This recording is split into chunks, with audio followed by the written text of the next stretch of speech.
So it was a combo. I did that for a while, yeah. Yeah, and it was like I did a program by Elliot Holst. He put out a program, Lean Hybrid Muscle, and basically it was like, you know, heavy for your compound lifts, and accessories are like power building, you know.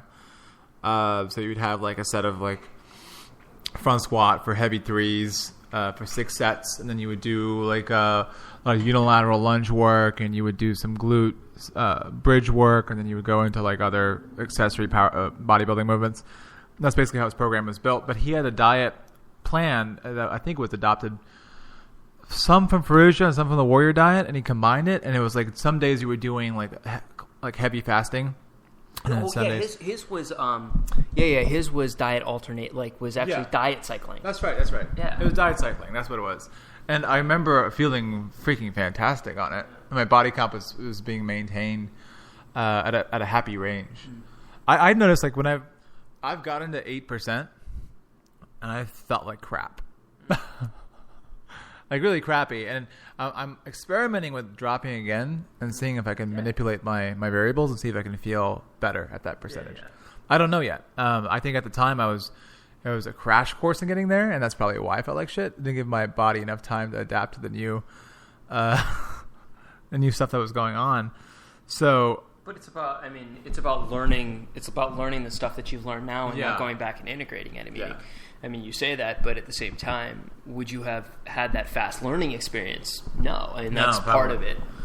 And then I don't know, what do you think of this guy? His name's Alan Aragon. Mm-hmm. You know, he is fascinating guy. I think he's really interesting. He did a presentation on Sixpack abs, and it was a very detailed study. And he's talking about how for some people it may not be completely feasible to always like strive for the 6-pack, like in terms of just overall health. And I thought it was a really good presentation because he comes from a background of getting people aesthetically like, you know, ripped. So for him to say that is actually kind of cool because it gives people a different perspective than the normal neuroticism that is out there, which is like we have to get the 6-pack, and they forget everything else that's needed to even like pursue something like that, or even I think even the pursuit. In the pursuit, you learn so much more. Of course, it's a cliche thing, but it's true. Than trying to get to that end goal. And sometimes when we try to get to the end goal, we're so heavily focused on that neurotic goal, we end up like hurting ourselves in so many ways. And I think just mentally, like a lot. I mean, of course, your metabolism will get wrecked, and when you try to do these crash diets, but I think mentally is a big problem. That's what he touches on this presentation. People get really effed up. Like their image, their mental image of how they're supposed to look, even with their partners. When they're in bed sexually, they start to lose like their capacity to have sex because they're too overly focused on like how they look, so they can't get it up or they can't get turned on for women, whatever it is, and it's pretty sad. You know, it's really sad. I don't know what your thoughts are on that. I mean,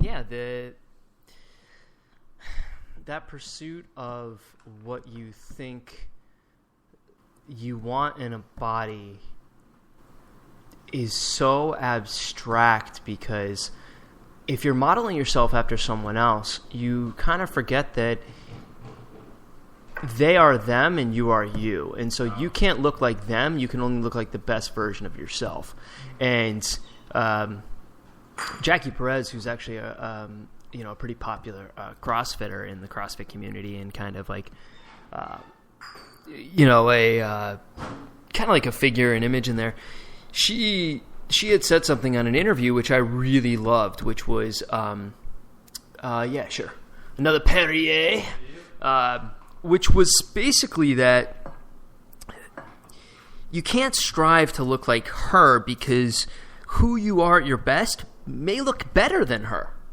You know, you don't know that because her personal struggles with her body in whatever areas she's been genetically gifted or deficient in, like she always talks about how her abs are just, she can be at 6, she can be, for a woman like at 10%, 10 or 12%, and her abs just aren't there, and that's just the area that's not developed for her. But her hamstring, like you can see the fibers in her hamstrings, and that's, so you can't say she's not crazy lean, and if you're going to see her abs, it's going to be at that point. So You know, she said it may be that someone else is gifted in their abs, and so that you do get that, but, you know, they struggle with their glutes or their hamstrings or their upper back or their arms, or, you know, each person has those struggles. And I think that the pursuit of looking like someone else distracts you from who you can look the best as yourself.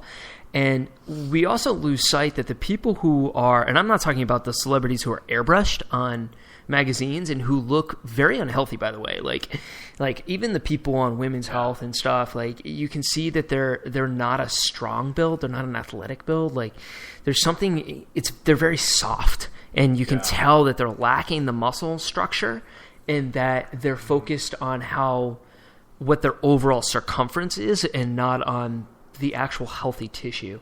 So a lot of those models look very soft and lack that muscle. And so that's not sexy to me. I really like someone who's strong. But in another way, it's we forget that the people who are actually in a bodybuilding or physique sport, who are especially at the top, even in the the fitness model space, are genetically gifted, that they don't have those problem areas, or their problem areas are minimal, that they can actually just attack and attack and attack and attack until they beat into submission. But for 99% of us, we have an issue. We are 90% of us, or whatever it is, like the vast majority, we have something that is going to be our Ebenezer. It's going to be the thing that just always is our, is our bear that we're going to have to slay. And, for me, it's like for some reason, my lower back, I get like lower back and side fat, and my abs will be completely showing. So like the first thing that goes on me is like my lower abs, but it's only because my lower back and sides, I put on body fat there, and it makes like slack around my lower abs, but yet my upper and middle abs are ripped. It just doesn't, like, that's just where, so I have to get down to really low levels to see my lower abs, my obliques, and my like serratus. But my hamstrings, no matter what, are always like zero fat, like, and it's very individualized. So I think the pursuing of just the abs or just the glutes or just this or just that, it totally distracts you from, let me be the best version of myself and let me see where that falls. I like that. Yeah. And, it's like mastery. Yeah, it's 100%. It's mastery, and it's mastering every system. And I guess you were talking about what body, like going for body composition not being healthy. I can relate to that right now in my sort of journey, because what happened a couple weeks ago was this is poop disclaimer. So this is going to be a poop conversation. We were set to have a podcast, and I texted Sumera on Sunday and was like, this is really not good. I just can't do this podcast today. It turned out I was just having so much stomach pain, and I was constipated and hadn't gone in about over a week, and it just kind of hit critical mass. There's going to be pun. I mean, like when you talk about poop, everything you say is a pun, which is unbelievable. But anyway, so it had hit this critical mass where I was having horrible stomach pain, and I started feeling nauseous, like I was going to vomit, and then I knew something was wrong. And I also knew something was wrong when Lauren asked me, we went to HEB to kind of like, get a laxative or and get like a fiber supplement, and she was like, do we need to go to the emergency room? And I'm like, not yet. She was like, uh-oh.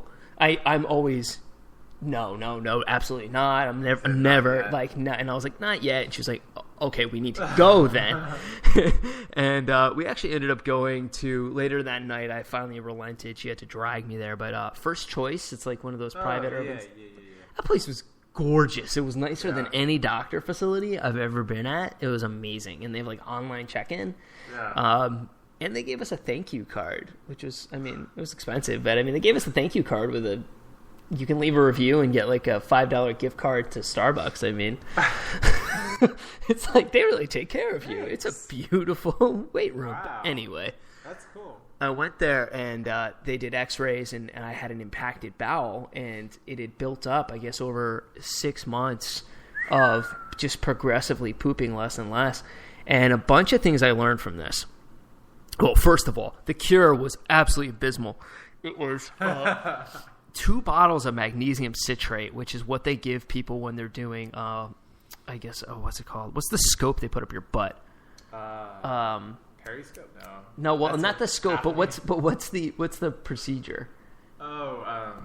Colonoscopy. Yeah. That's it. Where you have to like evacuate everything. Plus, I learned this new term, evacuation. So every time you have to evacuate a city, Everybody out! Everybody out! Everybody unload! Unload! So when yeah, exactly. Oh shit. You take I took 2 12-ounce bottles, and you can buy this at CVS or anything.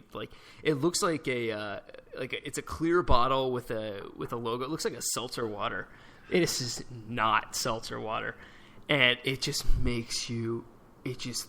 oh my god, it just unloads your bowels. Then they made me do 2 enemas on top of it. And so an enema is basically a squeezy squirt bottle with a little like nub on it, and you have to go into like doggy position with like on your elbows, and you have to stick it up your butt and squeeze. And this is going to be just gross, but whatever. I want to help anyone who's having an impacted bowel problem. Like what I discovered, because I had to do 2 of them. So one is with a mineral oil to kind of like get a viscous coating, and then the other is a saline solution to push up past it and kind of create like a water flow action.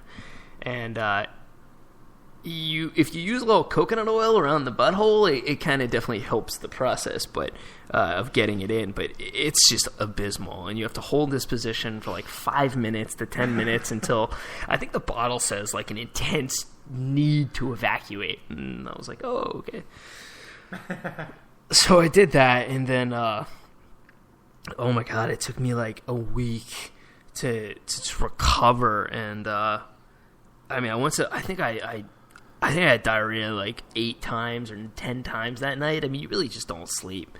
And so that was horrible. But I learned a couple of things that because I have IBS and I eat a very FODMAP style diet, which you've talked about before, right? And I think it stands like fructose, oligosaccharide, monosaccharide or something like that. And it's just basically looking at like the most highly reactive foods. And a lot of them are very high fiber, and a lot of them are very carbohydrate based. Yeah. Not to mention that I always have tended toward a lower carbohydrate intake anyway. Yeah. And my fiber had really suffered.